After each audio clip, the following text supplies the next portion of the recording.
Hello, welcome back to the Mr. Arsenal podcast. We're doing a North London derby preview. I have just done one on Daniel's channel. If you want to go and see it, go and check that out. We're going to do a slightly different one on here, so he's not all samey.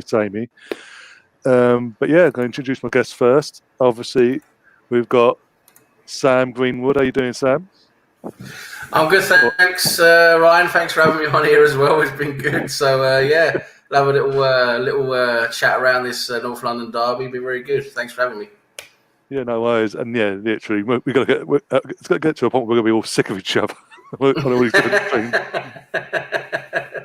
Keep forgetting who's hosting. Who's hosting it now? Oh, it's Ryan, isn't it? It's 4-0. Well done. Who scored?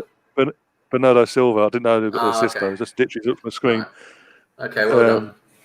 Well, not well done yet. They've got to hold on now for the next half hour. No, but yeah, obviously, or we can call you Adams 1-0 93. Oh dear. Obviously, we've got Daniel, aka the Blind Gooner from AFTV, and obviously the Blind Gooner YouTube channel. How you doing, Daniel? Yeah, I'm good, Ryan. Listen, thanks for having me on, and it's been a while since we last spoke, all of 5 minutes. So yeah, listen, thanks for coming on to my channel. It was brilliant preview, and yeah, looking forward to part 2 on your channel. So yeah, listen, thanks for having me on again, and listen, looking forward to this. Absolutely no problem. Again, thanks for having me on your channel. It's an absolute pleasure. And as it's a North London derby, we've got to get someone from the other side to get their perspective. We've got Liam. How you doing, Liam? Yeah, evening again, Ryan and the lads. Yeah, thanks very much for inviting me onto your channel. Appreciate it. And yeah, let's get into this. Oh yeah, and as I previously mentioned in the build in this opening couple of minutes, we were just on 5 minutes ago on Daniel's channel doing a preview. So if you want to go and see that, go and check that out. Guys, do subscribe and hit the like button on there. But for now, stay on here. This will be completely different, sort of. Basically, at the end of the show, we are going to try and do a combined 11. But one thing I can kind of promise, maybe it won't be as one-sided as Tim Sherwood's 1-11 when it comes to North London derby. No, before we get right into it, I want to get your guys' thoughts on the actual big one tomorrow, the North London derby itself. I'll start with you, Liam. As you're literally, as it says there, you're a Spurs fan. Things aren't really going well. Your side of things with Mourinho and the way the football's being played and results aren't going your way at the moment. How confident or unconfident are you going into this North London derby on your home? First, let's note this is the first North London derby at your brand new stadium as well. Yeah, absolutely. Like I say, yes, the first one at our new stadium. Just unfortunately, at the minute, it's not really going well with the football. And the Mourinho effect is sort of, it came in at the start. We've got a few results, but as it's proven, lately the results and the football have been a bit dire. And as much as I want to be confident about tomorrow, you have to be. That's what we're all here for. Football fans and supporting our clubs and everything. But just of what I've seen in the last few games, especially, I can't go in with any confidence. And especially like you guys have, you lost your first 2, and then now you've won your next 4, and then obviously drew 1 as well. So yeah, it's just going to be a tough game tomorrow. Yeah, I mean, as you alluded to, Mourinho, when he first came in, you had that sort of effect straight from the off. You were getting results that you weren't getting before, and near the end of parts, and then suddenly, late December onwards, it's been a bit like when he was at Man United in terms of the performances and results, and he sort of questioned, has he lost the dressing room already? I know this isn't his squad or players or anything, apart from the guy he got from, I think it was the Feyenoord in December. Apart from that, it's literally, this isn't his squad, but even he's dropping him, and it's it's not even bizarre because we're used to it now. Mourinho does this now. He's just done it a lot quicker at Tottenham for some reason. Yeah, I mean, there was a lot of talk. Obviously, is it the players? Obviously, because under Pochettino towards the end, it went a bit wrong. We didn't invest in the summer. But is it the players or is it the manager? Because obviously at the minute the football is exactly the same what I saw when he was in charge of Manchester United, and Tottenham for 5 years was playing decent football. Even when we was behind, we were still confident we could win. And at the minute, as soon as we go a goal behind with Jose, for some reason we just don't click and go again like we did with Poch for some reason. I don't know what it is. So is it the players? Do we need to freshen up? Probably, yes, we do. But unfortunately, we haven't got the money. As you found out when you moved into your new stadium back in 2007.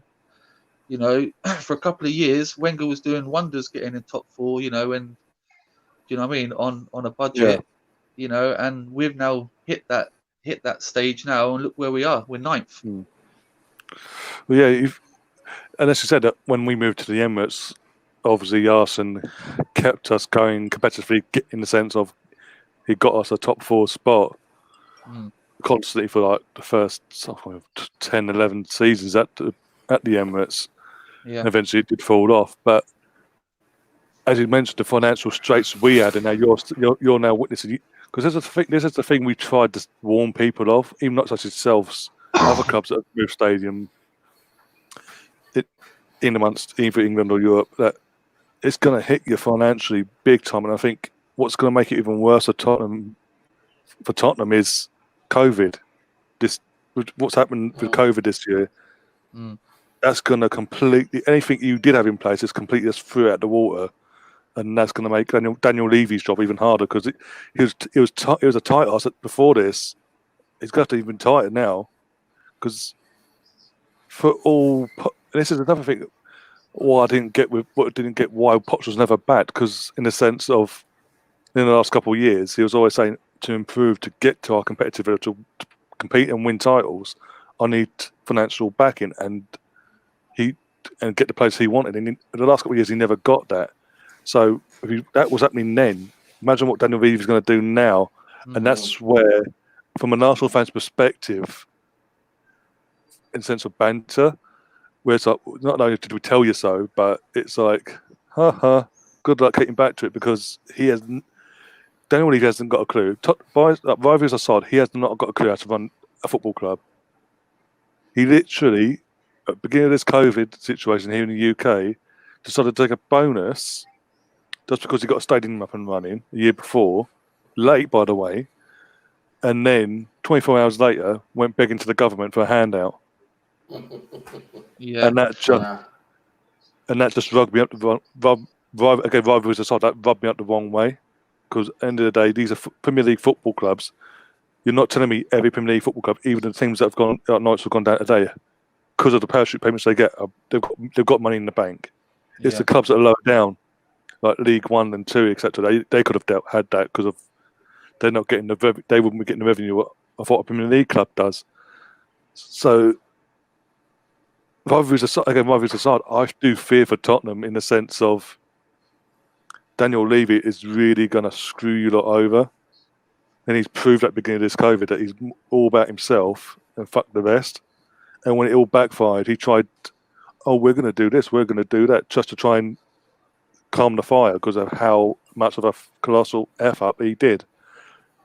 I think it was proven about. We had the same team virtually for 4 years under Poch. Luckily, he brought through, some of the youngsters, and look what he's done with them. He's made some of them like household names now. So yeah. So obviously because of COVID, it's really messed up the plans that we had for Jose. Like we've got like separate changing rooms for the NFL. The pitch turns. We've made it, but unfortunately, because of what's happened, that has really set us back. And obviously, we've had to go to the government for help for some reason. I don't even understand why we need that. To be fair, our owner, John Lewis, is a billionaire. Yeah, And also, and what really did rub me up, not only that, but the fact that your Daniel Levy, the day before going to the government, took a massive bonus because of They did. the stadium being opened eventually, and even that was so really late. So why did he take a bonus? If it had been on time, you could understand getting the bonus. But the fact you were 8-9 months later than expected, nearly, you missed a whole season of not playing there because of his naivety and not doing things the right way or whatever. Then to give a bonus and then the next day go, please government, can we have some more money to help our staff? But you just took a bonus. That just no. And I had the same attitude for Liverpool when Liverpool did it, and the other Premier League clubs. For me, that's why Pochettino needed a bit more respect, because we was playing at Wembley for all that time, and we were still getting into the Champions League. And then he literally wasn't back for a whole 2 windows, like the whole summer window and that winter window last season, and got you to a Champions League final. And he still wasn't back afterwards to strengthen this team. Yeah, true. And that's what's going to be for Tottenham fans. You must be crapping yourselves now, because of the way the owners, Daniel Levy and your owners acting. It must be very concerning. Like I say, yeah, but we was in uproar anyway, because we paid Jose all of that wages he's on a week now. It's like $250 a week. Pochettino was nowhere near that sort of caliber, and look what he done for us. And if it's a bit of kick in the teeth, but I tell you what, I'd take Poch back tomorrow. I mean, Cheddar's is in the chat. A little Liverpool fan. Spurs went to the government for a loan to get a low interest rate. Yeah. Also, side Ramblers, shout out to Merseys, Jonathan, and Molina's in the chat as well. Shout out to yourself. But yeah, moving on quickly. Obviously, Daniel and Sam, from the Arsenal perspective, what are your thoughts going into tomorrow's game? Are you very optimistic, or are you still sort of, because it's Mourinho, on guard, so to speak? We'll start with yourself. Yeah, I'll say. Okay. Yeah, Daniel, you start. Yeah, go ahead, mate. Look, I am optimistic because we've got a good record against Spurs, but the problem is we don't have a good record against Mourinho, and that is a worry. And also, like I said on my preview on my channel, is that you form goes out the window in derbies. Form goes completely out the window, so you can't really base a result off of form. So, like, if we were to go off form, then probably Arsenal would win hands down. But because it's a North London derby, anything is possible. And I think that we have to look at it that way. We have to be a bit nervous because, listen, anything can happen in the North London derby. And, listen, although Tottenham aren't playing well at the moment, you sort of worry that, are they going to come out? This is the kind of game that Jose Mourinho relishes as a manager. And for me, as an Arsenal fan, I find that slightly concerning, because if it's all well and good, like with Spurs, and they had that result against Bournemouth, and then like the results have not gone their way. I worry that he's going to come out all guns blazing for the game against us. So yeah, I am slightly concerned of that, but having said that, the flip side, Arteta's got us playing really well. He's found a system. He likes the system. The system works, and it has worked since that Man City and Brighton game, where we were playing the wrong system. He changed it up, and since then we've had great results. Even the game against Leicester, even though we drew that game, we still played okay.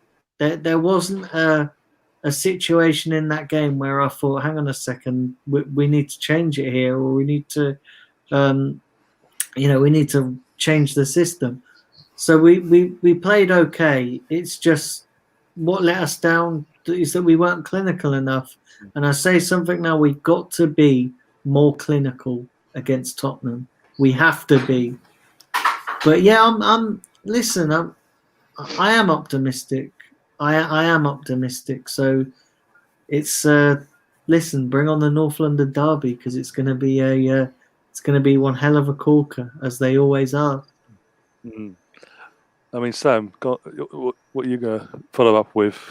Yeah, I mean, it's a lot of the same. I mean, I'm cautiously optimistic because, I mean, if it was just based on form and the teams, whatever the way they are at the moment, Arsenal would be a favourite.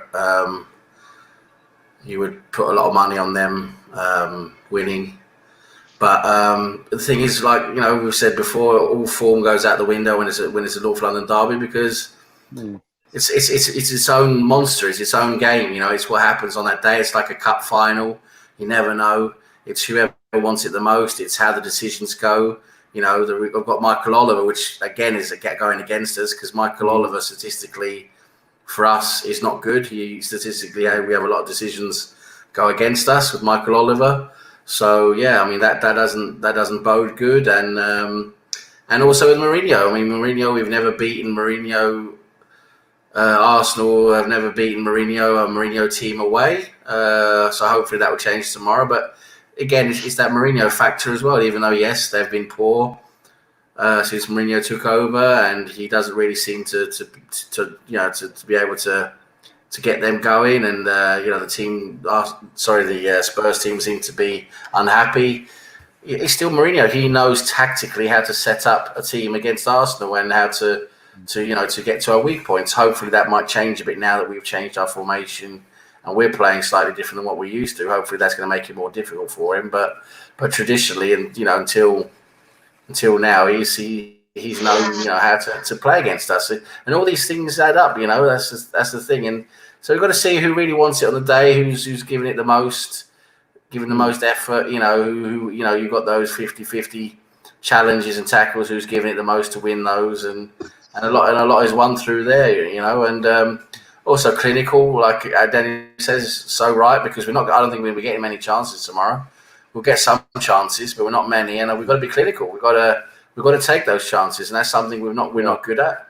Aubameyang up and down. Some games he'll miss everything, other games he'll score with what he gets. But as we know, Lacazette is terribly inconsistent. I mean, he just doesn't score on anything basically. But yeah, we have to be clinical about this, and so for me, I do think we are going to win. In a very close game. It's going to be a narrow victory, a tough fought victory. I think our quality at the end of the day will come out ahead of theirs, but it's going to be a tough game. It's going to be closely fought. I don't think it's going to be all the Arsenal fans are giving it large, saying, "Oh, Spurs are rubbish. We're going to thrash them 4-0, 5-0, 4-1, 3-1." No, sorry, I just can't see that happening. It's going to be a hard fought, tough game. And I think we'll just come out with a narrow victory, I think. Yeah, I mean, I said earlier on Daniel's channel how even when we were at our best with the 98, 2002 and the Invincible season, then 2-2. North London derbies are literally were so close even then, because Tottenham, even then when they were at their lowest, would always turn up for that. The form literally, as cliche as it is, it literally always went for the North London derby, went out the window. Especially away from home, we found it so hard, even at our best, to get results away from home. Yeah. Even at home, it was it'd always be like something like 1-0 or 2-1, something like that. The occasionally it'd be 2-0, but very rare it'd be like 3-4, whatever. The Mourinho factor does concern me a tad, just because with so little games left. I think it's tomorrow's our 34th or 35th game left. 35th game. Let me have a look. Hang on 1 second. Got the table here. So we've played 34. So tomorrow's our 35th. Yeah. Yeah. So Mourinho will know, and he'll try and drill into these players. I don't know if it'll work or not. That obviously, if we were to win tomorrow, that's a 4-point gap then with like 3 games left. Even Yeah. Arsenal can't fuck that up. Touch wood. If it Well, you see the teams we've got left, mate. Don't. that's what I'm saying. Touch wood. That's what I'm touching wood. We've got some tough teams left, mate. We've got tough teams to go. Yeah. All right. No, after that, we've got Liverpool, then City as it stands in the semi-final. Villa away. I think they're all but gone. But then we could make it easier for them, knowing our luck. And then Watford at home. But If Watford, I don't know what Watford's looking like at the moment. Hang on, if they won today 2-1. Yeah. I think they're all but safe now. So that's a maximum of 12 points. Yeah, 12 points. I think if we can come out of these last 4 games with at 10? least, I was about to say 10 points, I'll stuff your hand off now. That would be good. That would be very good. No. You missed it, thank fuck. No, sorry, I'm not. Sorry, God, I'm watching the Man City. I've got a bet on the Man City game, and Myers missed an opportunity to take it 5. Thank God. I was wondering what you were saying there. Well, when you you bet on said the result. no. Have you bet on the result then, have you? Yeah, I went 4-0 Man City. And That's why you don't want another goal. Right, okay, I get it. Yeah. But literally, Miles is literally free. Took it around the keeper and everything, defenders, and he literally just slipped us at the final moment and mishit it. Thank God. Mahrez is quality. This season, to be fair, this season he has got better this season at Man City. Yeah. So he was a bit of a less. But anyway, we'll get back to that another time. I'm going to come to you guys now and ask each of you to think of your top 5 North London derby goals. And I'm going to start with Daniel first. Top 5 North London derby goals and a bit of a reason behind it, if you can. Do you know what? This is tricky for me because there have been so many. There have literally been so many. Yeah, there have been loads. Do you know what? Can you come back to me because sure. I need to. You've sort of put me on the spot here, and I need to think. Sorry. No. Who? Sam or Liam? Who wants to go first then? Or do you want me to go first while you're still thinking? I don't mind. I can't really come up with. I can't really think of 5 clear goals, like top goals. I've got 2 very clear goals in my head. I can tell you about them, but 5 is a bit much. We all know one of them. 5, we know one of them. Yeah, 5 is a bit much. I think right here off the top of my head. But okay, I'll say let's bring it down to 3 then. So you've got to think of an extra one up. Liam, while they're thinking about the Arsenal perspective, what about for yourself from a Tottenham perspective? I've got a few.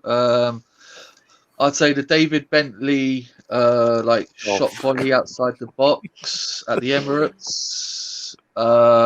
Danny Rose's first goal for Tottenham when he hit it from outside the box as well. Harry Kane, I think it's maybe a couple of seasons ago, just from on the outside by the corner flag, cutting and White Lane,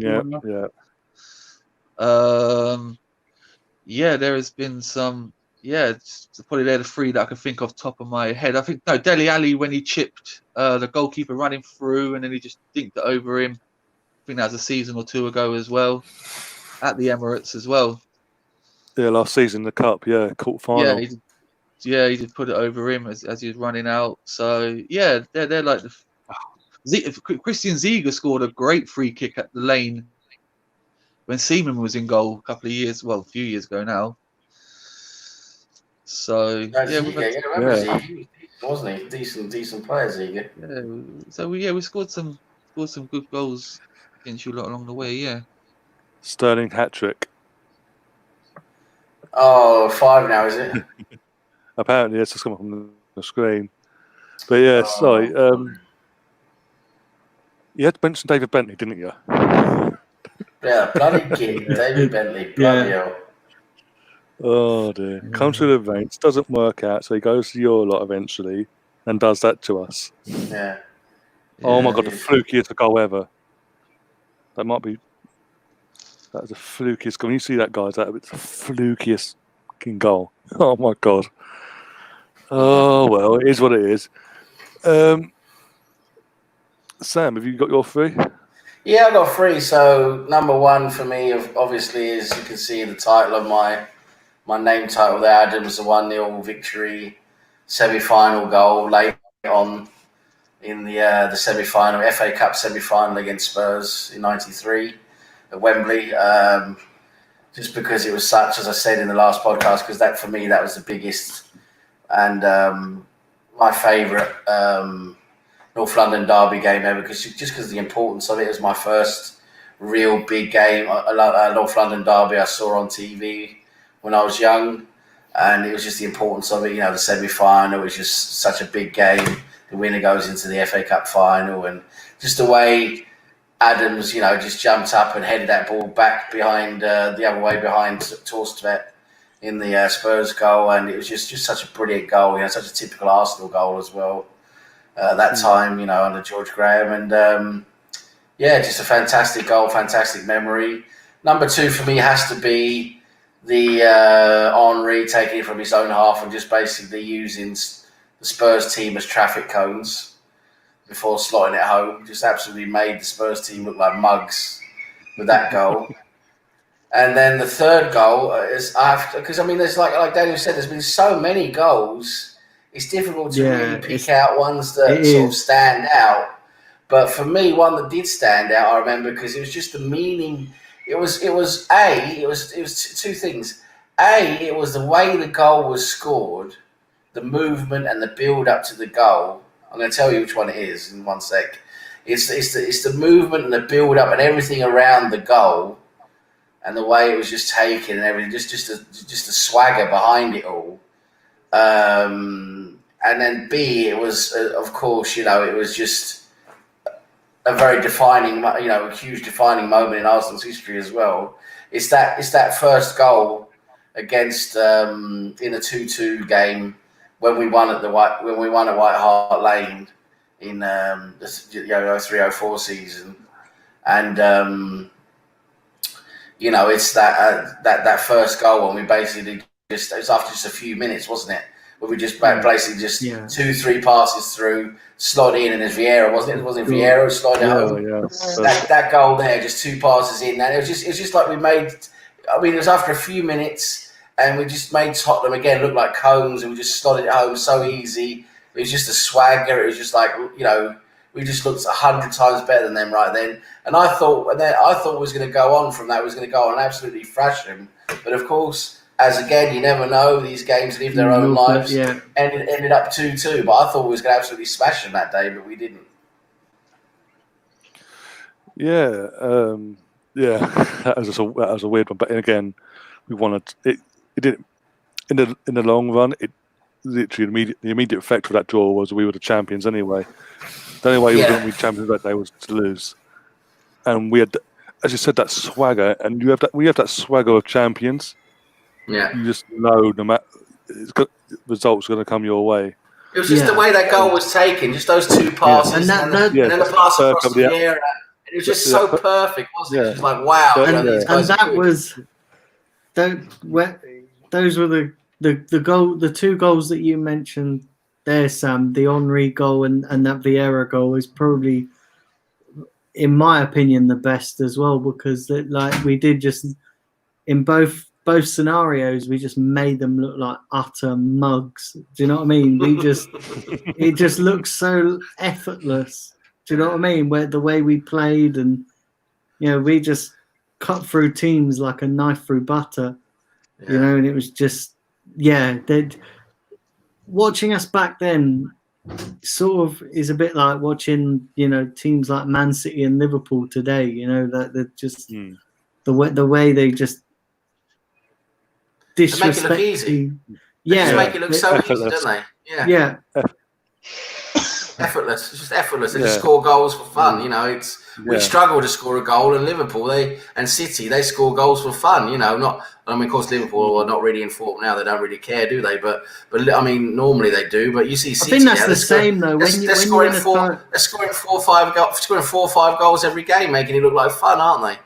Even we were like that though. When we won like back in our glory days when we won titles and that, we'd often take our foot off the gas when when it's confirmed and that. So I think that's just human nature, isn't it? You just you don't. How can you motivate yourself? How can you motivate yourself when you've got literally nothing to play for? I mean, you've won it, you've done it. You've got nothing to play for. How can you motivate yourself? You can't. I mean, the only team I've seen do that, Man City, when they've got nothing. Yeah, and that's one thing I will credit Guardiola for, is that he's got his teams. He never lets. He motivates them for the records. Yeah. Yeah, he never lets his teams settle. So if they've won a title, and even though it's been confirmed, they still go, "You've got to keep going. You've got to give more." And no performance is ever enough for Guardiola. He always thinks you can do better, even if you've had when you see a player play for him, and you're sort of like, Jesus Christ, you can't get any better. But he's always demanding you more. I remember Thierry Henry saying it when he played under Guardiola at Barcelona. Because do you remember he went to Barca and played under Guardiola? And he was saying that Guardiola, doesn't matter how good you were, he would always demand more. And even if you come off that field thinking you've had a blinding game, he'd always find fault with it performance, because he'd always demand, you can do better. You've done this, now you can do better. And that's that's what makes his team such a great team. And listen, you can't fault him for that. Exactly. You can't. What about your goals, Ryan? Yeah, Ryan, your goals. Yeah. Your goals. My goals are right. I'll do my favourite last, but third would have to be what was it? Jose Antonio Reyes at Highbury in the last season, last North London derby at Highbury. No, in the red and white before we went to Red Current, the 04-05 season. Because we were again that game, we were peppering Tottenham left, right, and centre. But literally, no matter what, Robinson or the Poes were getting in the way.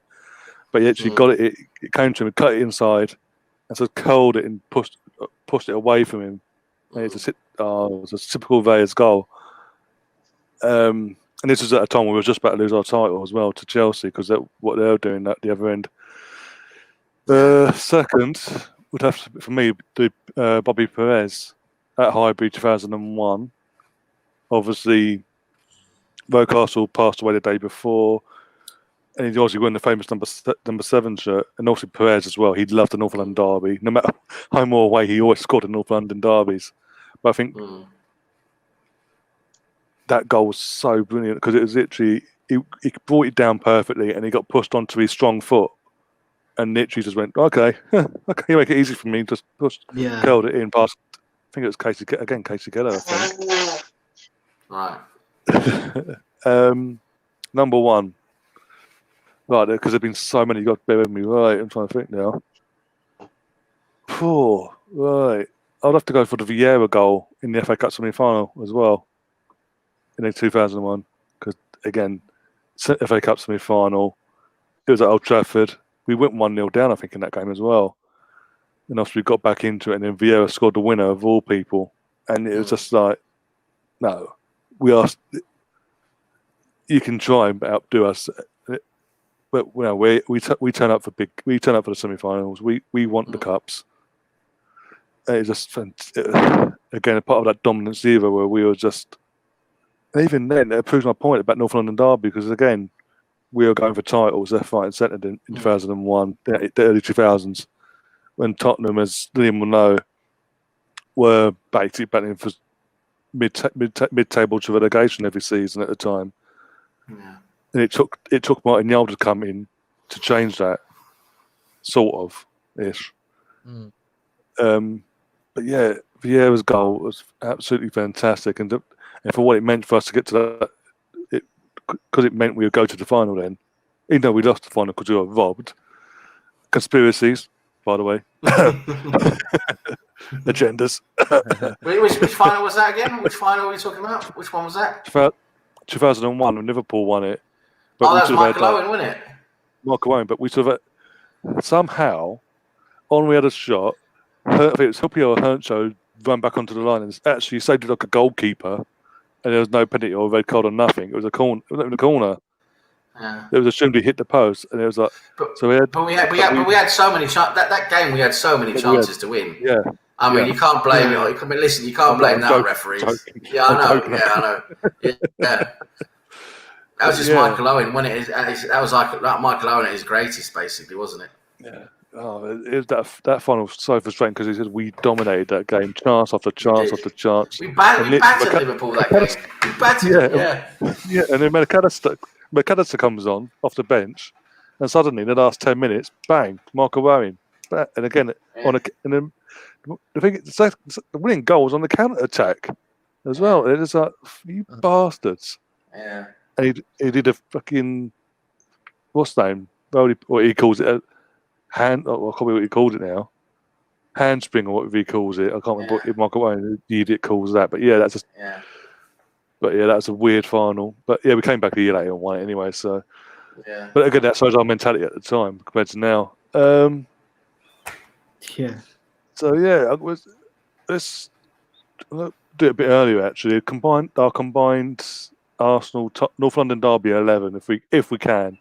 We're going to go put via all the positions with players that are currently fit and available as we speak. So obviously Lenno's out of the question because he's injured. And things so like so we're going out of the two squads available for tomorrow. We're going out from those two squads. Yeah, players that are available to play for tomorrow's game, basically. Yeah, A combined best 11. Yeah. Okay. So we'll start with goalkeeper. Hugo Luis or Martinez. We'll start. Who's going to go first? We'll start with our Tottenham guest, Liam. Yeah, it has to be Hugo for me. Was it just based on experience or? No, but obviously based on he's played a lot more games than Martinez, and to be fair, he's done well since he's come in for Leno, so I'll give him a bit of credit for that. But just on, I think Hugo's a better goalie. Okay, what about yourself, Daniel? Do you know what? This one is actually quite a tricky one for me because Martinez has done really well, but then like I say, Lloris is quite a decent keeper. I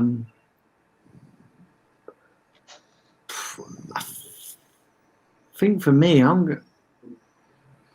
Just remember, one of these goalkeepers does like to go out on the piss and drink drive throughout London. Yeah, just a reminder. Listen, I mean, if we're doing it off footballing terms,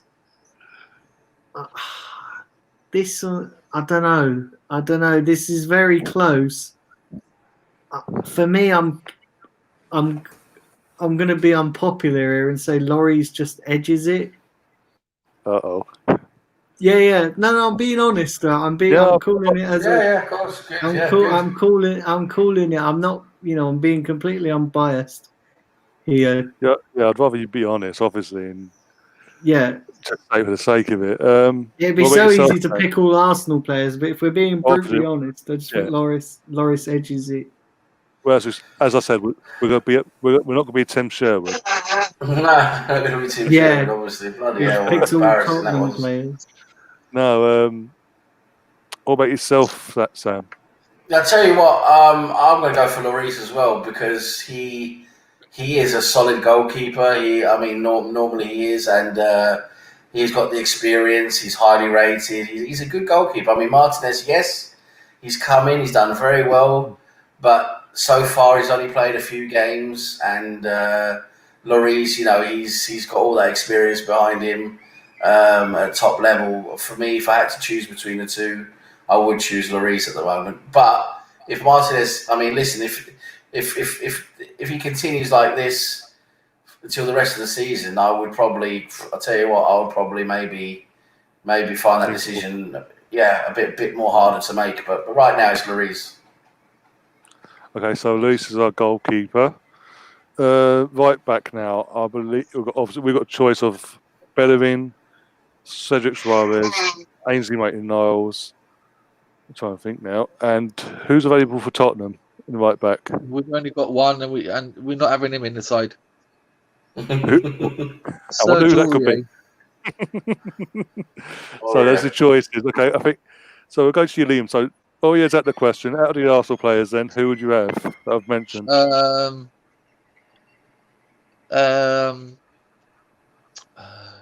For Bellerin for me.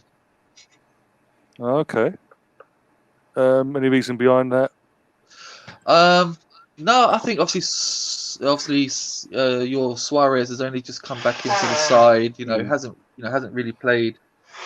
Only a handful of games. Maitland-Niles, up against Son would be a tough game for him. So I'd think Bellerin for, just on experience and maybe a bit more defensive side of the game. I think he would be the choice. Okay. What about yourself, Daniel? For me, it's a no-brainer. Maitland-Niles, and that's simply because Suarez, like I say, he's not played much football, so we haven't really had a chance to have a look at him. Although he did great when he scored his goal, and obviously come on for that sort of cameo appearance.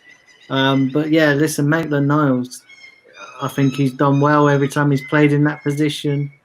Obviously, he talked himself out of that position. And listen, if it was a straight choice, which it is between him and Bellerin, it's got to be Maitland-Niles, because Bellerin is just useless, absolutely useless. So yeah, Maitland-Niles for me. Okay, and what about yourself, Sam? I'll tell you what, it's going to be a different choice for me. For me, it's going to be Cedric.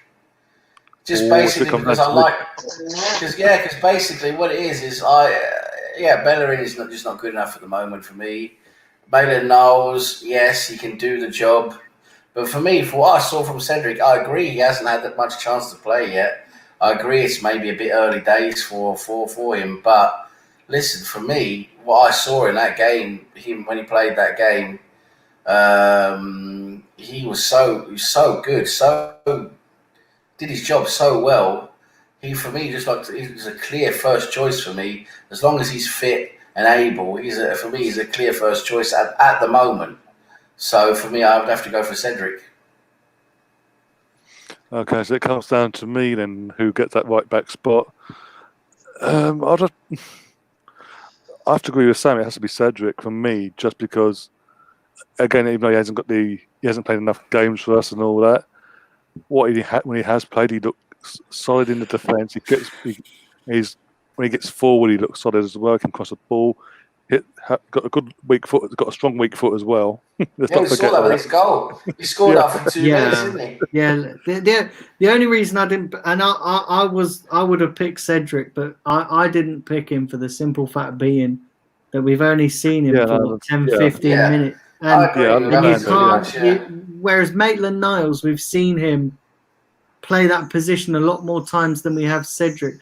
Don't get me wrong. If Cedric smashes it, like I think he will do, then I would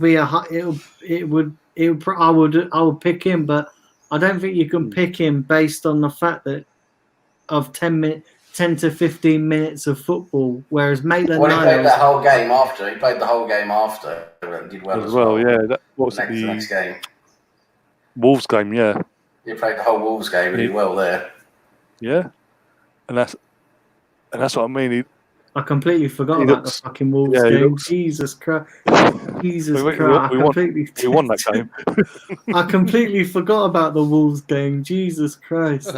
Can I? You meant to forget the losses, not the wins. No, I wasn't counting. I was counting the. I understand. Because I was just counting the game that he scored his goal. I completely forgot he played in that Wolves game. And that's from what I've seen from that 90 minutes plus the 10-15 minutes he came on. That's what I base it on. And do you know what? Can I change my choice then? I completely forgot about the Wolves game. I was just counting the blooming the Norwich game. Yeah, based on that, then I'm changing my decision. So okay, well that's decided then. Yes, that's Cedric in the squad then. what Yeah, an so absolute! right back. Oh, I can't believe why I'm such a clown. I can't believe I forgot about the Wolves game. Jesus Christ! It's easy to forget stuff like that. Well, it comes now it comes down to the centre back pairing. This is where it's going to get interesting from both sides. Right, you've got the choices of Mustafi, David Luiz. You want to throw Kolasinac in there, being a left centre back in this formation that Arteta's played in? Suppose you can, yeah. Kolasinac, you've got Vertonghen, Alderweireld, Sanchez. Is there anyone missing from Tottenham? Dyer. Oh, Dyer played centre back as well, yeah, the other day. I'm trying to think now for Arsenal. I'm trying to think. Holding, he's available. Socrates is available. I think that's it, really. What about Tottenham? Am I missing anyone from Tottenham? Yeah, no, for me, one of them has to obviously be Toby Alderweireld. He has to be in there. And I think the second one would be from your side. Which would be? Because there's quite a few. If you're going four at the back, like we say, we're right back with obviously Cedric Suarez. Of course, he has to go Toby and Louise or Mustafi. I'm not too sure. I'll go Mustafi. Okay. To be fair, since as we've been saying on this channel and other channels, since Arteta's come in, Mustafi's performances have been solid as fuck. Basically, these performances we haven't seen from Mustafi, for ever, basically. And that's kudos to Arteta and what he's done since coming in through the door. Okay, so that's one for Alderweireld. Was it Alderweireld you said, yeah? Or Toby? Yeah, Toby Alderweireld. So we've got one Toby, one Mustafi. Daniel, what about yourself? Who would be your centre back pairing? I think for me, it'll probably out Alderweireld with David Luiz. Okay. Sam? I'll tell you what, I have to agree with Liam. I think Alderweireld has been a solid defender from what I've seen. I think he goes in there. And then for me, Mustafi is the most solid out of that back three. I mean, out of the back, the centre-back pairings we've had. For me, Mustafi has been the most solid for quite a long period of time now. So he's been more stable for me than Luiz has. So for me, it's Mustafi and Alderweireld. I think it's going to be a clean sweep here. I thought it might be a bit tougher considering, or more, not tougher, but more interesting considering both defences are going to be uncoachable, apparently. Alderweireld. This is a centre back that I wanted Arsenal to go and get when he was obviously his contract running out. Yeah, he is a quality centre back. He's good. Yeah, he's good. And Mustafi, just based on the fact that since late December, January, he hasn't put a foot out of line. Let's be honest. Good. Yeah. So that's our pairings: Mustafi and Alderweireld. I think David Luiz might have had a bit more of a shout if obviously mistakes hadn't been in there as much as there have been since Arteta's come in. There's been a few mistakes here and there. But left back, I think this for me will be easy for me. Yeah. But the choices are obviously Kieran Tierney. Who's left back at Tottenham? Or available player left back? Sorry, Ben Davis. Oh, Ben Davis. Yeah. Okay, you got your option. There's our two options for left back. We'll start with Sam first this time. I think that's probably one of the most easy choices on the pitch, to be honest. It's got to be Kieran Tierney for me. Yeah. Daniel? For me, not even a discussion. Tierney's got to be in there. I don't care what.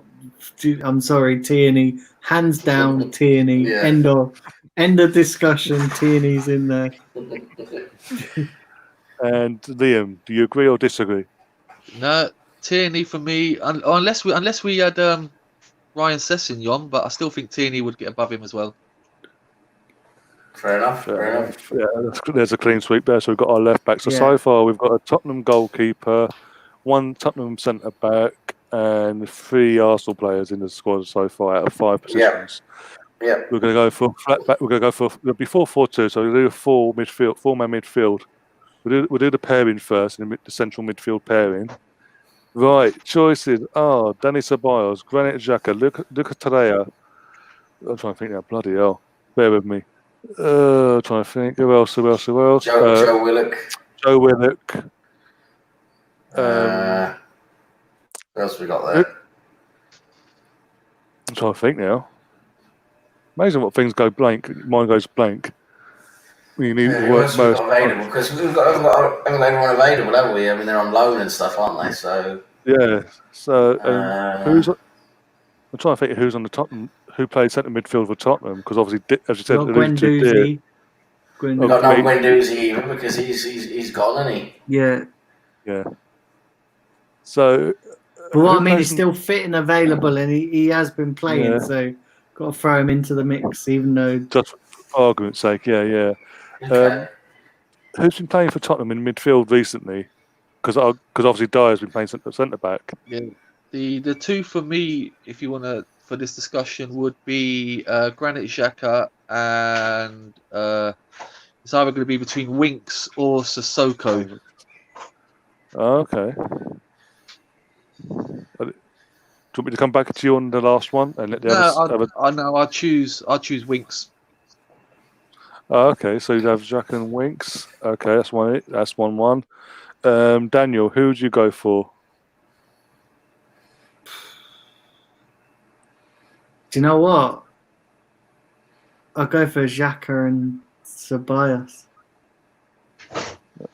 Okay, I think Xhaka's going to be. It looks like if me or Sam goes with Xhaka, I think he's basically in this team. Sam, your pairing. I can tell you guys that I'm not going for Xhaka. I'm going to go for Sissoko. I think Sissoko is a solid player. He's one of their best players in midfield for me.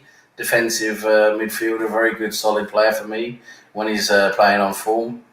So I would say go with Sissoko, and then I'll go based on current form and what I've been seeing lately, and also, that position in midfield. I'll go for Ceballos. So for me, it's Sissoko and Ceballos.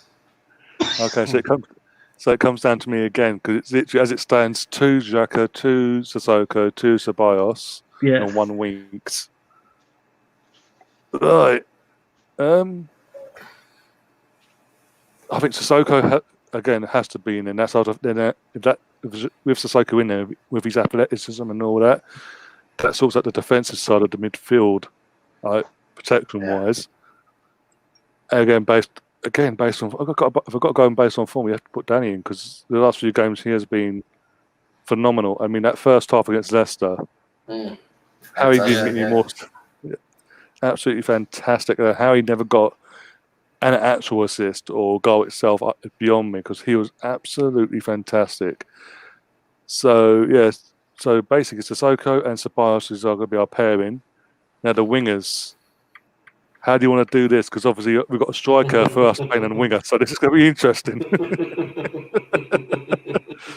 Yeah, with a 4-4-2, it's going to be difficult. We haven't really got wingers, have we? That's the thing, Well, we've got the choice. We'll just do, Nicolas Pepe, Saka, Martinez injured, so can't put him in. Son, is he a winger? Yeah, you can use him up wing. As a winger. Son, I'm trying to think now. Reece Nelson, he's available. I'm trying to think. We're going to do both sides. Who's your wingers for your team? We've got Mora, Bergwijn, Son, Lamela.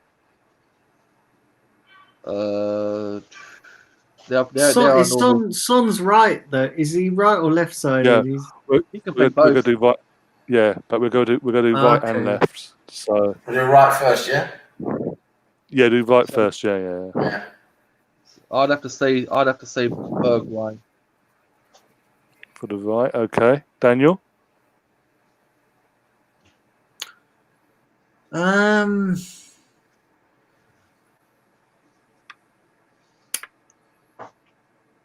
I'd say Son. He's got to be in there. Okay. Yeah, you've got to be. He's got to be in there. Sam, sorry. Who's your right? Yeah, for me, it's going to be Son because he's had a very good season. He's a good player. I think he's their best. He's their biggest threat, really, apart from Kane. And this Bergwijn does look good. I've only seen him in a couple of games, really, but I haven't seen really enough of him really to make him better than Son for me personally. So I would have to go for Son. Okay, and that'd be so. Son's going to be on the right hand side then, because again, Bergwijn does look good, but someone's been his longevity. It has to go to Son, because if we're going to base the Luis Martinez argument off experience, you've got to do the same for the other positions as well. Sorry. Left side now. Who do you want in your left? We'll start with you, Sam. So we've got to choose on the left end. We've got Martinelli, we've got Saka, we've got who we've got on the left for Spurs? Lucas, I think. Lamela. Lucas Mora, is he left? Lamela. Yeah. Oh, Lamela. So if you've only really got Lamela, then against that, it's not good, is it? Lamela's not really that good in my opinion. I'd have to go for Saka. I mean, Saka's looking good. Real talent. He's getting assists now, goals. He's really on his way up, isn't he? So for me, Saka, it has to be Saka out left. Okay. What about yourself, Daniel? Yeah, for me, Bukayo Saka. No, not really a contest. He's absolute quality. Absolute quality, and against. Listen, Lamela, I've never rated Lamela anyway. He's a bit like a fancy Ozil, do you know what I mean? Like, I've never really rated him. He's an Ozil without the skills. Yeah. Do you know what it is? But Saka, this guy, I tell you what, this guy's going places. Do you know what I mean? This kid is going places. So for me, it's For me, it's Bukayo Saka. And based on the form, he's the best option in the sense of going on form. Liam, do you agree or do you disagree there? Yeah, I'd say Saka. I'm not too sure if Lo Celso is a left sort of sided player. I think he's a bit more in the middle. So yeah, it'd have to be Saka as well. Okay, so that's our left side. So now it's literally the attackers now. Our striking pair.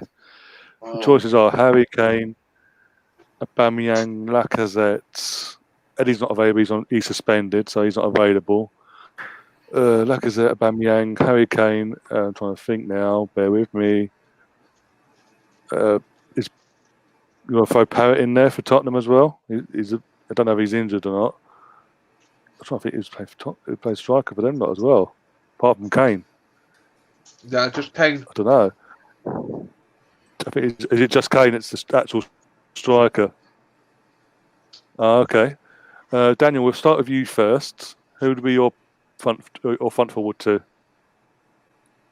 Aubameyang and Kane. Yeah. Okay. It's just pretty straightforward, to be honest. Yeah, that's fair enough. And based on form, yeah. I don't think this might be a clean sweep by the sounds of it. Sam, do you agree or do you disagree there? Yeah, I agree. For me, with the players available, it's pretty straightforward. And it's Kane and Aubameyang. They're the two best. Yep. Yeah. I Liam think agrees as well, give it a couple of seasons, and Martinelli's probably going to have a shout. You know, like. Yeah, definitely. Yeah, hands down. So I think that's a clean sweep with what we've got available. That's that. So what we've got: Hugo Lloris in goal, Cedric at right back, Toby and Mustafi centre back, Tierney at left. Then we went with Sissoko and Danny in the midfield pair. Right, they got to bear with me. We went for Saka on the left and Son on the right, Harry Kane and Pierre and Aubameyang. Yeah, that's a It's good not a bad team. team. That's a pretty good team, to be honest. Yeah. Yeah, Do you know what? That's quite a decent team. yeah, you got the attack, but you've also got the balance of the defence as well to look that's solid, and you have got that protection with Sissoko as well. And I think it would work quite well, that team, to be honest. It'd be interesting to see how Aubameyang and Kane would work. I think you could have Aubameyang maybe slightly off of him a bit more, working on the left as a pairing, and Kane can be, more forward on the right hand side. Yep. Yeah, definitely. Oh dear. But here's a question: who's managing that? Who's going to manage that team? Arteta or Jose? Is that a choice at the moment? I mean, come on. At the moment, one manager is doing, he's looking like that, going up and it's looking better. The other manager's like, crash, car crash. So if it has to, for me, it has to be. You're better us tomorrow. Yeah, probably now. Yeah, touch when he doesn't, but anything can happen, as we know. But listen, for me, that's also a very clear choice at the moment. Way things are at the moment, that's what we said. Based on that, then clear choice has to be Arteta. Yeah, and is that an agreement on all the panels? NLD? Yep. Okay, so Arteta's our manager for North London Derby 11. Are we going on current form, or are we going on? Well, I don't know. Are we going on? Yeah. Okay. We can if you want. So, see, the thing is, right? Mindset. Up to you. Because here's the thing, right? On current form, you'd have to pick Arteta for the manager, but there's a slight part of me that is maybe thinking Jose because he has been successful and won things, whereas Arteta at the moment doesn't have that. So for me, it's not as straightforward as just picking Arteta, whereas Jose has won Premier Leagues and various things, and I'm not saying you'd have to go back in time, wouldn't you?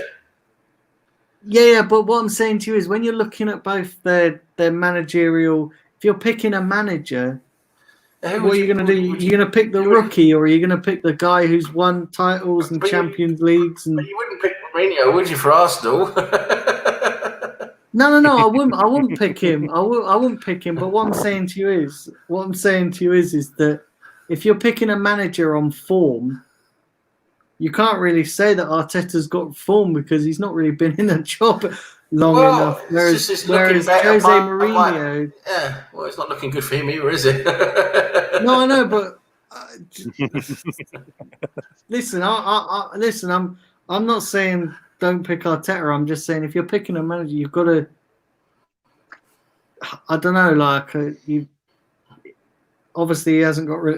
Don't get me wrong. I think Arteta is probably the better guy, but if you're going off current form and the way things stand currently, Mourinho's got a better CV than Arteta. Okay, yes, he's not his brand of football is probably not as good as what Arteta's is going to be. But if you're going here and now, if you're to pull up both the managers' profiles, obviously Arteta's only managed a football team since the back end of December, whereas Jose's sort of won titles, and you'd have to maybe go for Jose's sort of CV, but obviously you guys have picked Arteta, so it's Arteta. But that would be I'm saying for me I would pick Arteta, but it's not as straightforward as just going it's a clean sweep. You have to sort of look at what Jose's won, whereas Arteta's not really won anything. Maybe in a few years' time. Yeah. Obviously, it'll be Arteta hands down because he's on the up and Jose's on the decline. But you have to think Jose's only been on the decline since that Man United post. Before that, he was pretty decent. Oh. I sort of think taking the Man United job ruined his career, as it does to most No. It pretty much car washed it, but there were signs that something weren't right in that 15-16 season at the start with Chelsea, and then obviously the Man United career is a completely car washed whatever his entire career, because he just went there to prove a point to Chelsea basically, because he'd been sacked there by them twice. Then I think it's rather telling when you've obviously Liam being the Spurs fan, it's can't even make a defence up to include his head coach or manager to be in charge of a combined 11. Yeah. And I think that it's dire straits when in a North London derby, when a performance of a result could literally swing the entire fan base to wanting that person out. He's only been in the job a few months. Yeah. When they were all going trophy. Oh yeah, Mourinho I agree. when he first walked through the Listen, door. there's going to be no long-serving managers again. There's never ever going to be a long-serving manager in the Premier League. Pardon? Not again, no. No, Yeah, the longest one at the moment. Not again. Yeah, the longest one at the moment now is probably Eddie Howe at Bournemouth, isn't he? He's probably been the Eddie Howe. He's probably like the long-serving manager that's left in the Premier League. But there's going to be none of the 20 years like Wenger, sort of, or Fergie. Sorry, yeah. Yeah, I think, and also Eddie Howe's he's only number one by default because obviously Wenger left or sacked or whatever you want to believe. He's not. So, and obviously Eddie, and also Bournemouth was fighting for their lives, so that could change again soon. But yeah, these longevity managers now, it's gone now. That's a dying art. It's gone now. I think everyone's going to go down that route of every 3 to 4. Do what Pep does every 3 to 4 years. Do a 3-4 year period. Move on and like refresh. That longevity is well and truly gone now. Where someone comes in and stays for 5 to 10 years, no matter how successful they are, because they want to. Has Guardiola ever been sacked? No. In top level, no. That's what I'm saying. I was just thinking that he left, didn't he? Every job he did 3 years, and he walked out and took a year off completely, and then took the Bayern Munich job. Did 3 years there, halfway, and then literally 6 months after his 3 years there, 2.5 years in, he took the Man City job for the following season. He's now been there. That's an impressive stat, though, to go through your whole managerial career so far and not be sacked. I mean, Simply's popped up in the chat, said not in the Premier League for much longer, Daniel. As in with Pep. He thinks. Pep. I'm assuming he thinks Pep's going to go soon. Yeah, but I don't reckon he'll be sacked. I think he'll leave. He'll walk. I don't ever think Pep they'll sack Guardiola. He'll leave. Yeah, but that's quite an impressive stat to go through your whole manager and never be sacked. I think if what we've heard, what I've seen is a lie, and that Man City's ban stands, I think he walks end of this season because he wants. Oh yeah, I think he wants desperately to win that Champions League. Yeah, he wants to win that Champions League with a club that's not obviously Barcelona. He wants to prove a point. It's not just because he won it, because he's at Barcelona. He won it. And I think if obviously this ban goes through, it goes ahead or whatever, he'll just walk now, because then he's whilst he's still young, he wants to go. Where do you reckon he'll go? Somewhere else then. Where do you reckon he'll go? I think he'll go to Juventus. I reckon Juventus. Yeah, it's the league he hasn't tried yet, isn't it? And he's done, maybe PSG. No, it'd be too boring for him, I think. Possibly. I don't know, because he likes the big money and the big players, doesn't he? He likes the big money and the big players and all that, doesn't he? Yeah. And he'll never manage another team. He'll never manage another team from the Premier League, because he never manages two teams in the same league. No. Which is another interesting stat. Yeah. Yeah. I think he'll personally go to Juventus and then PSG. It depends on who offers him more money, basically, and who's prepared to back him more. Because it seems to be a sort of trait of if you're going to back me, I'll come to you, sort of thing. Mind you saying that, he's running out of clubs to manage. If he's never manages teams in the same league, he's running out of clubs. Yeah, exactly. He's got 2 clubs left, basically, or 2 leagues left. Yeah, 2 big contracts left, and then he'll probably retire or finish. because he'll never manage unless he breaks his rule of managing from the same team. International. Yeah, he might manage Spain. Maybe, Don't know if he'd be bothered but then with that that. depends. I don't know. It depends on how if things are settled by then with the Catalonian side of things. He likes to be an 'Cause obviously active. He likes to be an active manager, though, doesn't he, Guardiola? I think you'll find that boring. It won't be much of a challenge for him. I don't think. Oh, for him, he needs. Could go unless he just breaks his rule. Like I said, unless he breaks his rule of managing from the same league. That's the only thing. That's the only thing that I could see his career. But he's not gonna. If he sticks to that rule, he's not gonna have his career. He's not gonna have longevity. You know, his career is just. No. He's gonna win everything. Yeah. So Mark in the chat is saying Mourinho is washed up and done in the English game, but I'm still nervous about tomorrow. Yeah, exactly. Because of the. And Simpy's back and also said in the chat he meant Eddie Howe, not Pep, because obviously Bournemouth fighting for their lives at the moment, aren't they? Oh, okay. Yeah. I reckon he'll be. Yeah. Also, Stuart in the chat has said, "Can Pep afford to retire though? He must be on the breadline." Don't think he's on the breadline. I really don't think he's on the breadline. I very much doubt.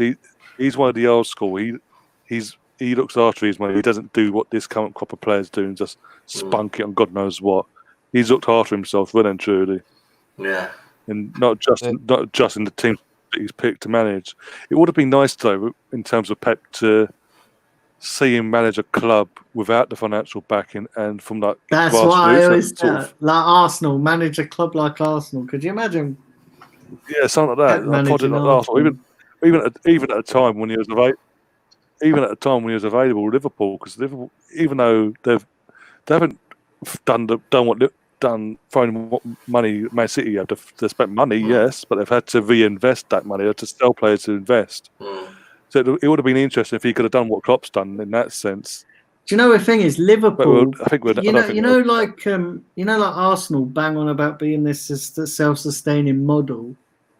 If you want to be a self-sustaining model, you just got to look at what Liverpool's done, and you've got to learn from what they've done, because you take Arsenal and Liverpool, and we're like, Liverpool's the best example of why their self-sustaining model can work, and we're probably the worst example of why it doesn't work, because we misspent all our money. And so when you take our clubs, we should be an advertisement for the best and worst self-sustaining models. This is how to do it. This is not how to do it. Yeah. This is how to do it, and then this is just not how to do it.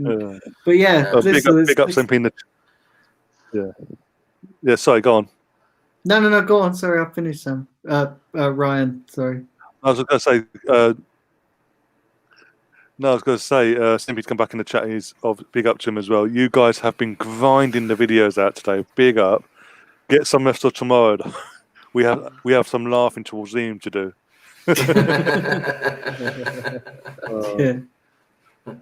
And again, Mark's again popped up. He's saying if FFP rules are suspended for 12 months, it will not surprise me if City get away with their ban, basically. Which again, if that's a big risk though, because after that 12 months, the club will be like, hang on. No, but the thing is, that's what I'm saying. Because the club, that's what I'm saying. It shouldn't come into it, because after this 12-month period, this time next year, if they Man City get left after this ban, all the other clubs in Europe and the world will be like, oh, hang on, they broke the ban. Broke the rules when the FFP was what it was before the things loose. So why the fuck should we bend over backwards and go back to square one and as in tighten our purse strings again when the team this club over here, owned by fucking a country, is allowed to do whatever they want basically, and it's just complete. The FFP won't exist basically because clubs will ignore it. And the thing is I mean, and then also then Chelsea will go after UEFA as well, because even though they got their thing their ban lessened by a few months, they still had to go. They still had half a ban, whereas Man City have done far worse by the sounds of it, and they're gonna if they got off it completely, that would be another lawsuit coming their way. There's so much to read it. There's so much that could go on. The implications. Well, the thing is, their offences, what they did was years ago, a few years ago. So they shouldn't even come into it when it comes to this 12-month suspension of FFP rules. That's just for all clubs, basically, to help them out a bit. And it's not really a full suspension either. People don't realise it's not go out and spend what you want. It just means you could spend more. There's the limit they've set is lower. Mm. You know, so I mean, it's the level of basically you can spend a bit more, but not you can't go and spend what you want. You can spend a bit more, but not that much more. So yeah, it's better, but not just go and do what you want. And yeah, like I said, that's just for that 12 months. But that's got nothing to do with what happened a few years ago with City, which is the basis for this ban. So it should have no effect. Hmm. Well, exactly. The basis of their ban was sponsorships and all that. Their ticketing side and all that, the extra sponsorships they shouldn't have had. But yeah, it should have come into it. There's a lot there. But either way, if they are let off, there's so many lawsuits from Chelsea. Another couple will be like, well, if they can do it, why can't we do it? It's going to make makes a mockery of financial fair play. There's no point in it. What's the point if you can just, appeal, and because you're powerful enough, you've got the right lawyers saying the right things, doing the right things. I hope they don't get off. Yeah, I mean, Stuart. Yeah, I hope they don't get off, because again, as we said, if they do, it's a whole mockery, and everyone else will be like, well, if they can do what they've done and get away with it, we're going to do it as well, and it's going to cause a complete shitstorm going forward. But Stuart Woods in the chat saying, to be a successful, self-sustaining club, you need valuable assets to sell, which we don't have, sadly. Well, not £140 million Coutinho. Yeah, exactly. And that's what Liverpool did. They had assets they sold, who they realised wanted to go. So they said, okay, Coutinho, you want to go? You want to go to Barcelona? Okay, there you go, 140 million. They put that money into Van Dijk and a few other players, and look what it got them. Yeah, it won them the league. And the Champions League as well. 2 Champions League finals, 1-1, 1 loss, but they came back and won it. And they've, again, 2 Premier League title pushes and won one of them by a landslide as well. That was pretty convincing. Tahib in the chat. Yeah, just a tad. But before we wrap things up, I'm going to get your score predictions for tomorrow. I know we mentioned them earlier on Daniel's channel, but I'll get them on here as well. We'll go with Daniel first. Your score prediction for tomorrow. Yeah, I'm going to stick with what I said earlier, and that's 3-2 to Arsenal. I think it will be a high-scoring game, but I think it will be quite an even game in terms of, I think Tottenham will get a couple of goals. I think we'll get a couple of goals. But yeah, I think we'll just edge it 3-2. As long as you don't lose, as long as we win, I'll be happy. Yeah, that's what I mean. Edge it. I think we'll win 3-2. Yeah, definitely. I know. Yeah. Sam, we'll go to you as well next. Your score prediction. Yeah, sticking what you said earlier. Yeah, pretty much as I said earlier. I think it's going to be a fairly tight game.